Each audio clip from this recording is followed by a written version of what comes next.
everyone, my name is Katie Lee and I'm a therapist at Core Medical at Lumen. And today I want to talk to you a little bit about New Year's resolutions. Now, typically what happens is about this time of the year, everybody stops their New Year resolution.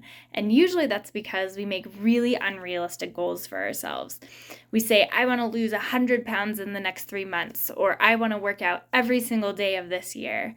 A lot of times it surrounds things about our physical appearance instead of our daily routine.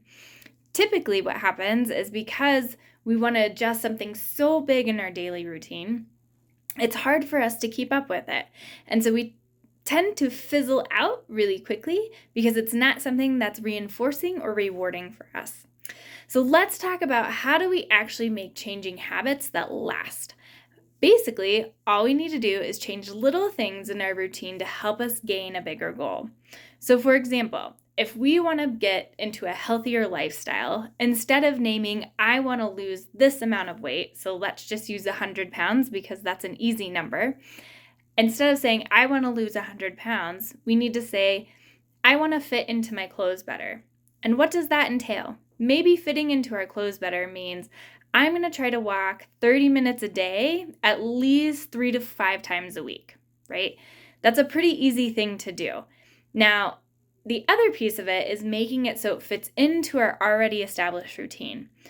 What that might look like is I'm going to walk 30 minutes for the first half of my lunch or 30 minutes for the last half of my lunch break. Or I'm going to walk for 30 minutes before I go to work or after I come home from work. These are natural transition times. And so when we can put things into our natural transition times, it doesn't take out of our day. For example, I don't have to schedule an hour in the middle of my workday in order to accomplish that goal. Other pieces might be, how do I maybe change my eating habits? Instead of having a really big breakfast, a really big lunch, and a really big dinner, maybe I have a smaller breakfast and things that consist of healthy foods that I typically like to eat. Or I shift how I make my dinner plans. Maybe I don't go out to eat as much. Maybe I try to cook more.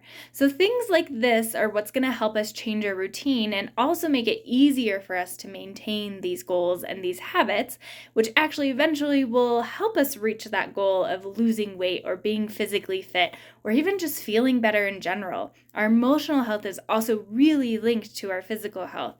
And so if we can feel better in general, our emotions tend to also be on the scale of happiness and joyful. We tend to experience things at a higher rate than when we aren't feeling physically good.